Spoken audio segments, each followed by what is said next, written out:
আসসালামু আলাইকুম। আজ মঙ্গলবার 10 ডিসেম্বর 2024। আমন্ত্রণ ফ্রেন্ডলি মোবাইল প্রবাস টাইম বুলেটিনে। সাথে আছি আমি স্মরণী। শুরুতেই জানাবো শিরোনাম। ওমানের আকাশে হবে উল্কা বৃষ্টি, ব্যতিক্রমী ঘটনার সাক্ষী হবেন বাসিন্দারা। ওমান সহ বিভিন্ন দেশে মানবাধিকার দিবস পালন, অপ্রাপ্তির আক্ষেপ প্রবাসীদের। আমিরাতের ভিসা জটিলতা বাড়ছেই, বাংলাদেশিদের পর বিপাকে এবার ভারতীয়রা। স্পন্সর ভিসা নিয়ে সুখবর দিল ইতালি, বাড়ছে কোটার সংখ্যা।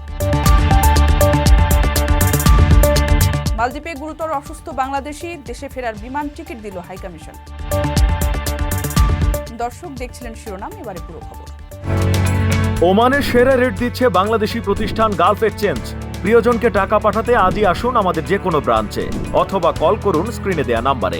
গালফ এক্সচেঞ্জ, বাংলাদেশিদের প্রিয় এক্সচেঞ্জ। আকাশে উল্কা বৃষ্টি দেখার সাক্ষী হতে চলেছে ওমানের বাসিন্দারা। আগামী শুক্রবার রাতে এবং পরদিন সকালে এরকমই মহাজাগতিক ঘটনা দেখা যাবে। এদিন রাতে আকাশ থেকে আতশবাজির মতো খসে পড়বে এক একটি উল্কা। সন্ধ্যা গড়ানোর পরে ওই দৃশ্য দেখা যাবে, তবে এই জন্য আকাশ পরিষ্কার থাকতে হবে।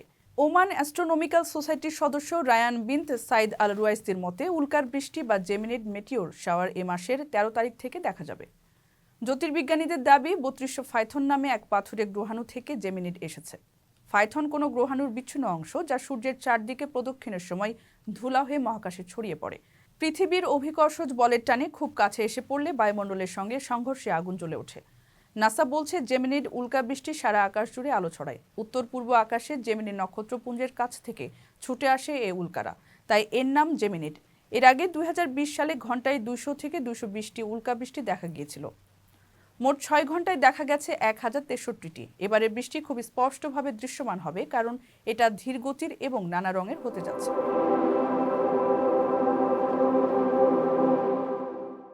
কারো কাছে স্বপ্ন পূরণ, কারো আনন্দের উপলক্ষ, আবার কারো জীবন পাল্টে দেওয়ার মুহূর্ত, কখনো জীবন বাঁচাতে সর্বোচ্চ গতিতে উড়ে চলা, কারো আবেগের শেষ মুহূর্ত, আপনজনের শেষ বিদায়ে শামিল হওয়া।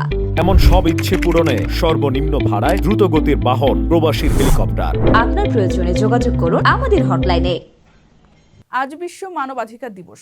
ওমান সহ পৃথিবীর অন্যান্য দেশের সঙ্গে বাংলাদেশেও মানববন্ধন, আলোচনা সভা সহ নানা কর্মসূচির মধ্য দিয়ে দিবসটি পালন করা হয়েছে। তবে কাগজে কলমে অর্থনীতিতে অবদানের স্বীকৃতি এবং রেমিট্যান্স যোদ্ধার খেতাব মিললেও মানবাধিকারের আলোচনায় পুরোপুরি উপেক্ষিত প্রবাসীরা।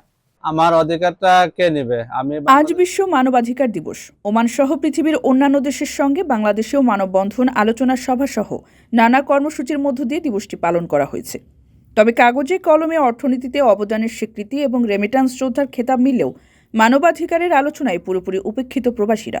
আমার অধিকারটা কে নেবে? আমি বাংলাদেশ সরকারের কাছে রিকোয়েস্ট করতেছি যে প্রবাসীর যত সমস্যা আছে, পাসপোর্টের বিভিন্ন সমস্যা আছে, এম্বাসির মাধ্যমে সবার সমস্যা দ্রুত সমাধান করে। বিদেশে কাজ দেওয়ার নামে মানব পাচার, জিম্মি করে অর্থ আদায়, কর্মক্ষেত্র নির্যাতন, অনাহারে রাখার মতো গুরুতর ঘটনার প্রায় নিয়মিত ভুক্তভোগী কর্মীরা। অথচ প্রবাসীদের অধিকার নিশ্চিত করতে সরকারি এবং বেসরকারি পর্যায়ে একাধিক সংগঠন এবং সংস্থা মাঠ পর্যায়ে সক্রিয়। তবে আদৌ এসব উদ্যোগ কি প্রবাসীদের অধিকার প্রতিষ্ঠায় কাজ করে? আমি আজ অনেক দিন পর্যন্ত এই ওমানে ব্যবসা বাণিজ্য করতেছি। আপাতত আমরা অনেক সমস্যায় আছি, তেমন একটা ভালো পজিশনে আমরা কয়েকজন থাকলেও মেজরিটি% মানুষ অনেক কষ্টে আছে। যেমন গতকাল আমাদের এই এলাকাতে একজন লোক মারা গেছে, তার বিমান ভাড়ার জন্য মানুষ একে অপরের কাছে হাত পাততেছে, অনেক কষ্ট হচ্ছে। যারা দিতে ইচ্ছুক তারাও দিতে পারতেছে না, তাদের কাছে অ্যাভেলেবেল পয়সা নেই, মানুষ অনেক কষ্ট করতেছে। প্লাস আমাদের বিশেষ সমস্যাটা হচ্ছে বাংলাদেশ বিমান ভাড়া নিয়ে। আমরা ইচ্ছে করলেও মুষ্টিময় কয়েকজন ছাড়া অ্যাভেলেবেল মানুষ মনে চাইলেও দেশে বাড়ি যেতে পারতেছে না, বিবি বাচ্চার সাথে দেখা করতে পারতেছে না। কেন? বিমান ভাড়া অনেক বেশি। আমরা আজ এক একজন লোক 20 বছর, 30 বছর, 25 বছর করে বিদেশ করে রয়েছি। ওমানের প্রবাসের যে একটা বার্ষিক অথবা মাসিক ইনকাম, তা দিয়ে আমাদের সংসার চালাইতে আমাদের জন্য যথেষ্ট কষ্ট হয়ে দাঁড়াইতেছি। তারপর আমরা জীবন যুদ্ধ করে চলতেছি। তো এই বাংলাদেশ সরকারের প্রতি আমাদের আকুল আবেদন, আমরা 1 বছর অথবা 2 বছর পর যে টাকাটি রুজি করার পরে আমাদের সঞ্চয় থাকে, তা দিয়ে আমাদের দেশে যাওয়া আসার আমাদের সম্ভব হয় না। বাংলাদেশ বিমানের টিকিট প্রতি বছরে বাড়তেছে। তার কারণটা কি? কম রেটে যদি বিমানের টিকিট করে দেয় তাহলে আমাদের জন্য একটু ভালো হইব। 2024 সালে ছাত্র জনতার অভ্যুত্থানের পর বদলে গেছে দেশের সামগ্রিক চিত্র। মধ্যপ্রাচ্যের কয়েকটি দেশে কারাবন্দীদের মুক্তি, বিমানবন্দরে হয়রানি বন্ধ, প্রবাসীদের বাড়িঘরের নিরাপত্তা জোরদারে সচেষ্ট হয়েছেন সরকারের দায়িত্বশীলরা। প্রধান উপদেষ্টার তরফ থেকেও প্রবাসীদের প্রাপ্য সম্মান নিশ্চিত করার আশ্বাস দেওয়া হয়েছে। আপনাদের যে প্রাপ্য যে সম্মান, সেই সম্মানটুকু যেন জাতি দিতে পারে, সেই সম্মানটুকু দেওয়ার জন্য আজকে প্রথম পদক্ষেপ হলো। আমরা আশা করি আরো বহু রকমের পদক্ষেপ নেওয়া হবে, যাতে করে আপনারা এখানে এসে মনে করবেন যে আপনি এখানে বাড়িতেই আছেন, শান্তিতে আছেন, সবাই আপনাদের দেখভাল করতেছে, সবাই আপনাদের সেবা শুশ্রূষা করতেছে। আপনার জন্য কোথায় যেতে হবে, কি করতে হবে, হারিয়ে যেতে হবে না। আপনি নিশ্চিন্ত মনে বসে থাকবেন, আপনার প্লেন যেখানে সেখানে আপনাকে নিয়ে যাবে। অর্থাৎ আপনি এখানে মেহমানের মতো থাকবেন, আপনি সম্মান নিয়ে থাকবেন। আপনাকে আপনার প্রাপ্য বুঝিয়ে দেওয়ার জন্যই এই প্রচেষ্টা। জাতি, ধর্ম, বর্ণ, বিশ্বাস কিংবা শিক্ষাগত যোগ্যতা নির্বিশেষে বঞ্চিত মানুষের অধিকারের কথা স্মরণ করিয়ে দেয় মানবাধিকার দিবস। বলে সর্বজনীন ও সবার জন্য সমান অধিকারের কথা। তাই হয়রানি বন্ধ করার পাশাপাশি প্রাপ্য মর্যাদা আর অধিকার নিশ্চিত করাই হোক এবারের মানবাধিকার দিবসের শপথ। এমনটি চাও সকল প্রবাসী বাংলাদেশির। বিদেশ থেকে প্রিয়জনকে উপহার পাঠান প্রবাসী শপের মাধ্যমে। যোগাযোগ করুন স্ক্রিনে দেওয়া নম্বরে।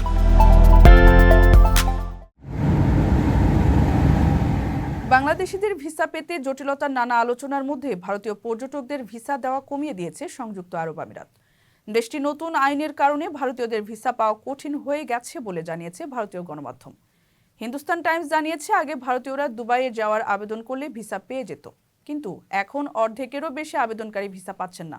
ভিসার আবেদন বাতিল হওয়ার কারণে বিপুল আর্থিক ক্ষতি হচ্ছে, কারণ এর সঙ্গে হোটেল বুকিং ও ফ্লাইট বুকিংও বাতিল করতে বাধ্য হচ্ছেন আবেদনকারীরা। দুবাই সরকারের নতুন ভিসা নীতি অনুযায়ী একজন পর্যটককে তার হোটেলের রিজার্ভেশনের প্রমাণ, বিমানের টিকিট, রিটার্ন টিকিট সবকিছুই তাদের ইমিগ্রেশন পোর্টালে আপলোড করতে হয়। এছাড়া দুবাই যাওয়ার মতো ব্যাংক ব্যালেন্স আছে কিনা তা নিশ্চিত করতে হয়। পর্যটকের শেষ 3 মাসের বেতনও দেখাতে হয়। এছাড়া ন্যূনতম 50,000 রুপি সহ ব্যাংক স্টেটমেন্ট, প্যান কার্ড নথি হিসেবে যুক্ত করতে হয়। এসব জটিলতার কারণে ভারতীয়দের ভিসা আবেদন বাতিল করা হচ্ছে বলে জানিয়েছে হিন্দুস্তান টাইমস। তবে অনেক আবেদনকারী নিশ্চিত ফ্লাইট টিকিট ও হোটেল বুকিংয়ের সব নথি যথাযথভাবে উপস্থাপন করার পরও ভিসা পাচ্ছেন না। অথচ আবেদনকারীরা এরই মধ্যে টিকিট কেনা ও হোটেল বুকিং বাবদ অর্থ খরচ করে ফেলেছেন। ভিসা না পাওয়ার কারণে তারা আর্থিকভাবে ক্ষতিগ্রস্ত হচ্ছেন। এতে তাদের বড় ধরনের আর্থিক ক্ষতি হচ্ছে বলে গণমাধ্যমকে জানিয়েছেন এজেন্সি মালিকরা।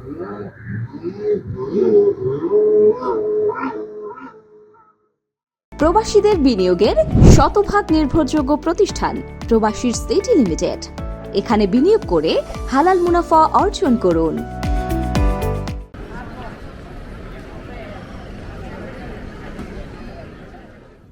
চলতি বছরের স্পন্সর ভিসায় আরও 1,10,000 শ্রমিকের কোটা বাড়িয়েছে ইতালি সরকার। তবে বাংলাদেশ, পাকিস্তান এবং শ্রীলঙ্কার ক্ষেত্রে কঠিন যাচাই বাছাইয়ের সিদ্ধান্তের কথাও বলা হয়েছে নতুন এই আইনে। আইন করে 3 বছর মেয়াদী স্পন্সর ভিসায় 4,52,000 শ্রমিক নিচ্ছে ইতালি। এরই মধ্যে দেশটিতে প্রবেশ করেছেন বাংলাদেশি সহ অনেকেই। চলতি বছর স্পন্সর ভিসায় দ্বিতীয়বারের মতো কোটা বাড়িয়েছে সরকার। আইনটির অনুমোদন দিয়েছে পার্লামেন্টের নিম্নকক্ষ। উচ্চকক্ষ সিনেটে অনুমোদন পেলেই প্রকাশ করা হবে গেজেট। এই আইনে নতুন করে 1,10,000 শ্রমিক আনার সুযোগ রেখেছে ইতালি সরকার। এর মধ্যে 47,000 কৃষিকাজে এবং বাকিরা আসবেন পর্যটন ও হোটেল ব্যবসা খাতে। তবে বাংলাদেশ সহ 3 দেশের নাগরিকদের ইতালিতে আসার ক্ষেত্রে কড়াকড়ি আরোপ করা হয়েছে। এছাড়া অবৈধ এবং রাজনৈতিক আশ্রয় প্রার্থীদের আলবেনিয়ায় পাঠানোর সিদ্ধান্ত আইন আকারে অনুমোদন করেছে সরকার। তাই বাংলাদেশিদের সতর্ক থাকার পরামর্শ দিয়েছে ইমিগ্রেশন বিশেষজ্ঞরা। নতুন এই আইনে পারিবারিক ভিসায় আসার ক্ষেত্রেও বেশ কিছু কঠিন শর্ত জুড়ে দেওয়া হয়েছে। এছাড়া স্পন্সর ভিসা কোনো কারণে বাতিল করা হলে তা মালিক পক্ষকে জানানো হবে না বলেও আইনে বলা আছে। আকর্ষণীয় রেট ও দারুণ সব ডাটা বান্ডেল পেতে আজই ব্যবহার করুন ফ্রেন্ডলি সিম।